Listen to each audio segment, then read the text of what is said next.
Lebih lagi Nat, selama aku berada dalam penglihatan ajaib ini, mereka semua nih seakan nggak menyadari keberadaan Hana di situ, Wak. Ya udah asik sama kehidupannya mereka sendiri, seperti Hana nggak ada di sana. Tanpa tahu kalau sebenarnya aku dia lagi memperhatikan mereka loh. Mereka tuh nggak tahu sama sekali. Hai, wassalamualaikum warahmatullahi wabarakatuh. Terima kasih sudah klik video ini. Oke, Wak, jadi di malam Jumat ini seperti biasa aku akan kembali menceritakan kisah horor Wawa part 73. Kisah yang paling dinanti-nanti kali sama kalian ya kan. Kurang lebih 1 bulan gak sih kalian nungguin? Udah kalian tengok durasi video ini? Pasti sejam lebih ini ya kan? Tenang Glenn. Ya bener kali. Wah.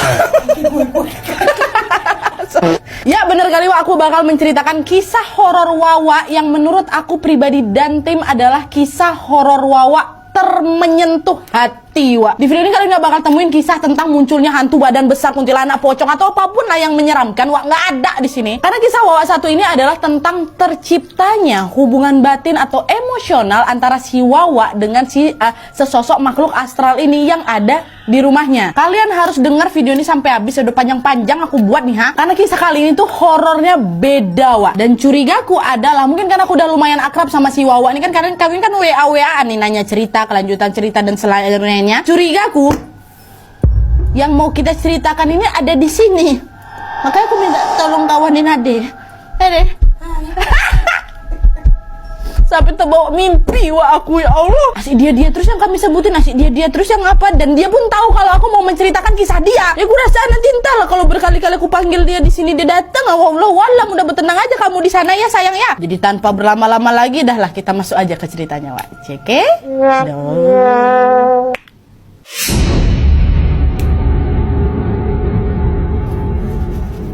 Oke, Wak, jadi kisah horor kali ini datang dari Wawa aku yang kita sebut aja namanya Hana. Halo, Hana. Nah, Hana ini, Wak, mengaku butuh banyak sekali pertimbangan ketika pada akhirnya dia memutuskan untuk mengirimkan cerita ini ke kita semua. Karena mau tidak mau, ketika kembali menceritakan hal ini, maka ingatan dan luka lama yang sudah Hana simpan rapat-rapat ini akhirnya pun kembali terbuka. Tapi sebagai manusia, Hana pikir ada baiknya juga kalau kita tidak merasa terlalu takut pada pembelajaran hidup dan pengalaman yang akan membawa kita menjadi lebih baik lagi. Betul. Dan sebenarnya juga, Wak, kata Hana, jika ada yang tidak percaya pada keberadaan multidimensi di dunia ini, mungkin awalnya Hana ini adalah salah satu orang yang juga akan menyangkal. Nah, apa yang Hana alami dulu bahkan sampai saat ini pun masih belum bisa masuk nih ke dalam logikanya Hana, Wak. Kehidupan dimensi lain, residual energi, sampai akhirnya Hana sendirilah yang menjadi salah satu saksi hidup yang menyaksikan kalau ya mereka tuh memang ada. Nah, gimana kisahnya? Marilah kita mulai. Jadi kan, Wak, ya, kejadian itu berawal di tahun 2013 lalu ketika Hana ini masih tinggal bersama suaminya di Jakarta, Wak. Nah, 2013 itu juga adalah tahun pertama pernikahannya dengan suaminya. Kita sebut aja suaminya namanya Mas Izan ya. Lalu di bulan Agustus tahun 2013 itu, Wak, Mas Izan ini dapat tugas dinas di wilayah kota A di Jawa Barat. Ini inisial, Wak, ya. Bukan inisial juga, aku samarkan aja, aku sebut kota A gitu. Nah, Hana yang pada saat itu sedang hamil muda 4 bulanan, Wak, dengar kabar Mas Izan ini dapat dinas di kota A pun, ayo Mas, langsung setuju dia gitu, Wak. Excited dia karena Hana ini memang biasa tinggal di daerah desa-desa gitu, Wak. Dan kota A ini masih tergolong sepi, bukan kayak kota sepadat Jakarta gitulah, Wak. Jadi pasti bakal jauh nih dari hingar-bingar kota besar lah gitu kan. Langsung setuju tuh si Hana. Nah, pada saat mau pindah dinas ini, Wak, Mas Izan ini nggak mendapatkan rumah dinas dari tempat kerjanya memang. Jadi disuruh ya udah cari kontrakan sendiri, yang penting kok kerja di sana gitu kan. Nah, sebulan sebelum pindah, Hana sama Mas Izan ini beberapa kali memang bolak-balik tuh ke kota tersebut untuk mencari kontrakan untuk mereka tinggali selama nanti tinggal di sana. Tapi mungkin karena waktunya lumayan mepet, Wak, Hana dan Mas Izan pun mengalami kesulitan untuk bisa menemukan rumah yang kelihatannya nyaman untuk mereka sewa. Terlebih pada saat itu Hana ini kan lagi hamil muda kan, Wak. Jadi akan sering kesulitan juga nih mereka, Wak, kalau misalnya keseringan bolak-balik. Hana yang mana lagi hamil kan gampang kecapean kan. Udah lah tuh dicari punya cari, belum juga dapat yang pas nih menurut mereka. 1 bulan pun berlalu. Udah mau dekat nih harus pindah kan. Nah, entah gimana ceritanya, mungkin Mas Izan ini sempat cerita soal kesulitan mereka dalam mencari tempat sewa ini sama ke salah satu atasannya, kita sebut aja lah namanya Pak Yono. Nah, mendengar hal tersebut, Pak Yono pun menawarkanlah kepada Mas Izan sebuah rumah milik keluarganya yang ada di kota A itu. Udah kamu tinggalin aja rumah itu, nggak usah bayar, pakai aja rumah tuh, gratis dikasihnya, Wak. Betul-betul udah kamu tempatin aja. Saya cuma minta rumah itu ya udah kamu jaga sama kamu rawat baik-baik aja. Udah itu Satu aja permintaannya Pak Yono. Nah, setelah mendapatkan kabar baik ini, Mas Izan pun menceritakanlah hal ini sama bininya si Hana. Yang aku dapat tawaran gini.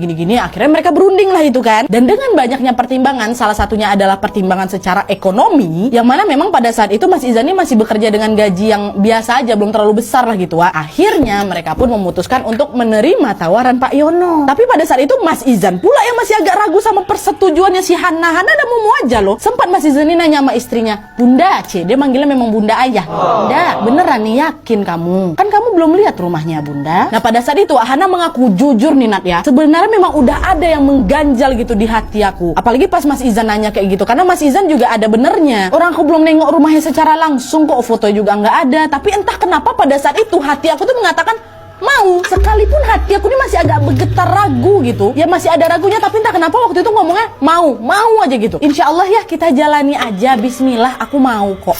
Nah pada saat itu Mas Izan masih terus menerus nih menanyakan hal yang sama ke bininya ya, kurang lebih kayak hampir seminggu gitu lah Mas Izan ini nanya, kamu yakin dah kayak gitu. Dan jawaban Hana tetap tidak berubah, dia tetap mau ayahku. Ada tuh akhirnya Mas Izan bilang gini, ya udahlah, kita lihat dulu yuk rumahnya. Kalau kamu udah lihat secara langsung nanti kan lebih enak nih buat mastiinnya. Soalnya ayah juga nggak enak sama Pak Yono Bunda. Semisal nanti kamu udah bilang mau, ternyata pas kamu lihat malah kamu nggak cocok sama rumahnya. Gitu kata Mas Izan nih. Nah Hana dibilangin kayak gitu cuma ayalah ya nggak apa-apa, yuk lah kita tengok aja langsung yuk gitu katanya. Dah pergilah nih mereka tuh kan ke kota lagi ke rumah itu. Nah pada saat itu Hana masih ingat betul nih, tepatnya pada tanggal 26 Agustus 2013. Hana dan Mas Izan ini nggak langsung ke rumah itu. Mereka menyewa sebuah hotel dulu lah gitu untuk beberapa hari sebelum akhirnya mereka ke rumah sana. Tujuannya memang selain mau ngeliat rumah tersebut ya mereka pengen sekalian liburan lah gitu. Dan menurut Hana kota A ini suasananya cukup ramai banyak mall, ada gedung-gedung besar juga, meskipun ya masih jauh kali lah dari kata padat merayapnya kota Jakarta. Tapi pada saat itu Hana ini sangat menikmati perjalanan ke kota A itu bersama suaminya. Nah keesokan harinya, which is adalah di hari kedua mereka ada di kota A, di hari inilah mereka mau pergi ke rumah tersebut. Nah Mas Izan sama Hana udah siap-siap nih, udah sama-sama rapi nih mau menuju ke rumah yang ditawarin sama Pak Yono. Nah pada saat bersiap-siap untuk keluar dari hotel itu, entah kenapa Hana sama Mas Izan ini nggak banyak ngobrol kayak biasanya, dan entah kenapa juga jantung Hana ini terasa berdebar-debar kali pas mau melangkah keluar kamar hotel. Nggak biasanya aku kayak gitu, macam nggak bisa digambarkan gitu loh deg-degannya kata si Hana. Bukan kayak deg-degan macam kita deg-degan pengen ketemu pacar apa gebetan gitu kan, tidak, tapi lebih ke cemas, tegang, dan bahkan tuh kayak cenderung takut. Nah kenapa bisa kayak gitu entah Hana aja nggak tahu, apalagi aku. Pokoknya nggak ngerti lah perasaan deg-degan aku waktu itu kata si Hana nih. Dah tuh tetap pergilah mereka ke sana kan. Nah selama perjalanan juga Hana sama Mas Izan ini masih nggak ngobrol sama sekali. Mereka naik motor ya by the way, nggak ngobrol. Entah waktu itu mungkin Mas Izannya terlalu fokus sama lalu lintas dan si Hana ini sibuk dengan dunianya sendiri.